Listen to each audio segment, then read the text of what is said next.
Hello दोस्तों। तो कैसे हैं आप सब। तो दोस्तों आज की वीडियो में हम लोग पढ़ेंगे मॉडर्न हिस्ट्री से जुड़े कुल 20 सवाल, जो कि काफ़ी इम्पोर्टेंट होने वाली है। ये क्वेश्चन जो है काफ़ी एग्जामों में पूछ चुका है, तो इसलिए मैंने इस क्वेश्चन को आपके यहाँ पहुँचा रहा हूँ। तो चलिए बिना आपके समय बर्बाद किए स्टार्ट करते हैं। क्वेश्चन नंबर 1, राजपूत परिवारों की शिक्षा के निमित्त बने विद्यालयों में कौन सर्वप्रथम अस्तित्व में आया। ठीक है, तो इसका आंसर हो जाएगा अजमेर का मेयो कॉलेज। कौन सा कॉलेज? अजमेर का मेयो कॉलेज। सेकंड, भारत सरकार ने किस एक्ट द्वारा भारतीय प्रेस पर पाबंदी लगाने तथा नेताओं को बंदी बनाने की कोशिश की। ठीक है, तो इसका आंसर हो जाएगा कौन सा? Vernacular press act. ठीक है। क्वेश्चन नंबर 3, किस ब्रिटिश शासक के काल में औपचारिक रूप से अंग्रेजी माध्यम से शिक्षा प्रारंभ की गई। ठीक है, इसका आंसर कौन सा हो जाएगा? लॉर्ड विलियम बेंटिंक के द्वारा। ठीक है, लॉर्ड विलियम बेंटिंक के द्वारा शिक्षा प्रारंभ की गई। ठीक है, ब्रिटिश शासक के काल में। क्वेश्चन नंबर 4, शिक्षा पर चार्ल्स वुड के डिस्पैच ने शैक्षिक संस्थानों के सरकारी अनुदान की सिफारिश की। ठीक है, सरकारी जैसे शैक्षणिक संस्थान जहाँ पे पढ़ाई लिखाई होती है उसकी चर्चा उन्होंने की।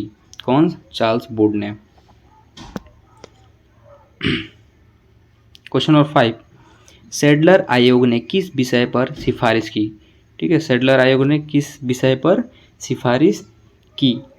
तो भारतीय शिक्षा पर। ठीक है, क्योंकि भारतीय शिक्षा जो थी, जो हमारी इंडियन एजुकेशन जो है उस टाइम काफ़ी पुअर थी, तो उस पर उन्होंने सिफारिश करते हुए बताया।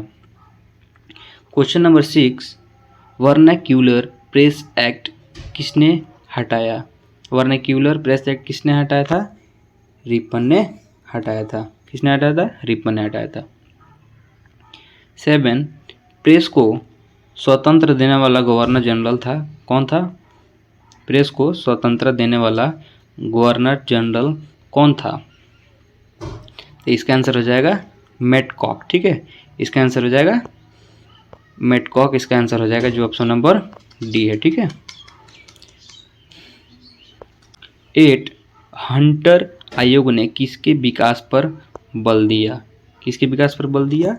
प्राथमिक शिक्षा पर। ठीक है, प्राथमिक शिक्षा पर दिया। किस पर? प्राइमरी एजुकेशन पर। ठीक है, प्राइमरी एजुकेशन पे दिया था।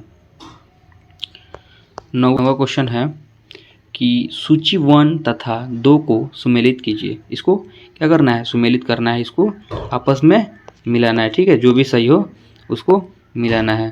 तो चलिए नीचे इसका कुछ ऑप्शन दिया हुआ है, हम लोग उसको देख के मिलाते हैं। ठीक है, तो इसका जो है आंसर हो जाएगा आपको ये बी। ठीक है, इसका आंसर कौन सा हो जाएगा?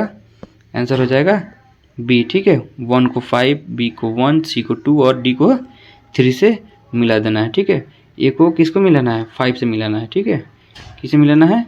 5 से, संस्कृत कॉलेज से मिलाना है।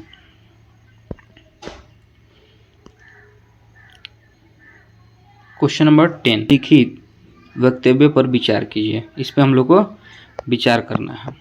कथन है इसका कि मैकाले की अंग्रेजी शिक्षा में प्रचार प्रसार का उद्देश्य भारतीयों को पाश्चात्य शिक्षा में दीक्षित करना था, कारण वो भारत का औद्योगिक विकास चाहता था। इसका आंसर हो जाएगा कथन सी, कथन सत्य तथा कारण असत्य है। ठीक है, ये हो जाएगा, इसका आंसर हो जाएगा। 11, हमारी इस शिक्षा प्रणाली से लोग रंग और जाति से भी भारतीय रहेंगे किंतु मानसिक रूप से अंग्रेज। यह कथन किसका है? ठीक है, यह कथन किसका है? तो ये कथन है मैकाले का। मैकाले ने क्या कहा था कि हमारी इस शिक्षा प्रणाली से लोग रंग और जाति से तो भारतीय रहेंगे किंतु मानसिक रूप से क्या रहेंगे? अंग्रेज रहेंगे, यानी इंग्लिश में बोले तो इंग्लैंड। ठीक है। क्वेश्चन नंबर 12, 1835 ईस्वी में एक महत्वपूर्ण निर्णय लिया गया, वो किसके बारे में है? 1835 में जो निर्णय लिया गया महत्वपूर्ण, वो किसके बारे में था? तो वो था शिक्षा के बारे में। ठीक है, क्योंकि हमारे यहाँ का जो एजुकेशन सिस्टम थी वो काफ़ी बेकार थी।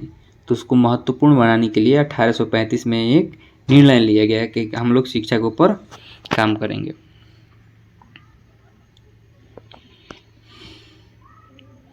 13 निम्नलिखित में कौन सा एक उदारवादियों का मुख्य पत्र है?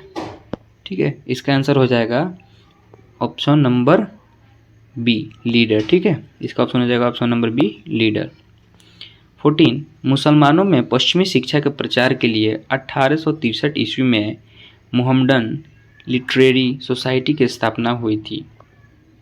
ठीक है, कहाँ पर हुई थी ये पूछ रहा है कि जो मुसलमानों में पश्चिमी शिक्षा के प्रचार के लिए 1863 में जो मोहम्मद लिटरेरी सोसाइटी की स्थापना हुई थी वो कहाँ पे हुई थी?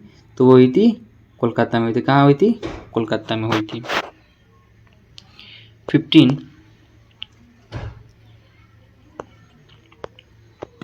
15 है कि भारत में आधुनिक शिक्षा के इतिहास में महत्वपूर्ण निम्नलिखित घटनाओं का सही कालानुक्रम क्या है? तो इसका ऑप्शन हो जाएगा आपको, इसमें जो है ये बताना है कि 4, 3, 2, 1 सही है या 1, 2, 3 सही है। तो इसका ऑप्शन हो जाएगा आपको बी, 4, 3, 2, 1, यानी पहला पे ये आ जाएगा।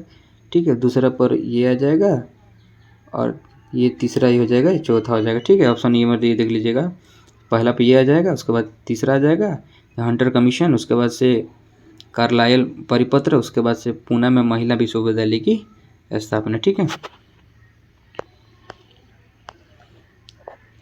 क्वेश्चन नंबर 16 जो है काफ़ी इंपॉर्टेंट है कि बनारस स्थित सेंट्रल हिंदू कॉलेज जो बाद में बनारस हिंदू विश्वविद्यालय के केंद्र बिंदु के रूप में काम आया, किसके द्वारा स्थापित हुआ?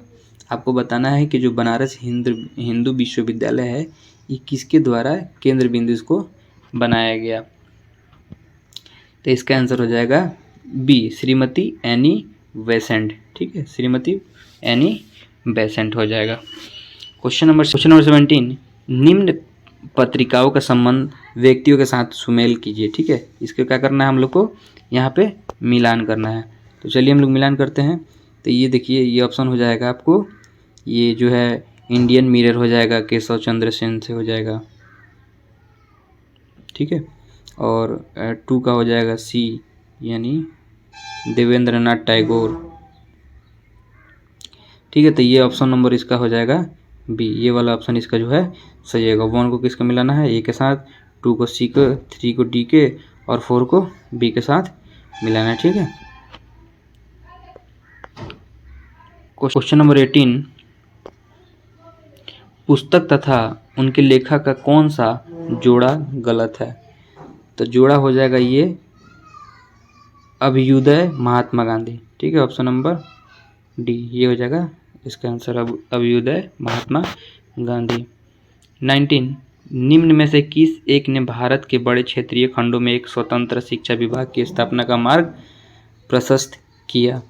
ठीक है, तो इसका आंसर हो जाएगा आपको ये वुड का डिस्पैच, इन्होंने ये किया वुड का डिस्पैच। 20 हो जाएगा आपका ये यंग इंडिया के संपादक कौन है? यंग इंडिया के संपादक कौन है? तो यंग इंडिया के संपादक हैं हमारे प्रिय महात्मा गांधी। ठीक है, जिनका जो है काफ़ी महत्वपूर्ण रहा हमारे आज़ादी से लेके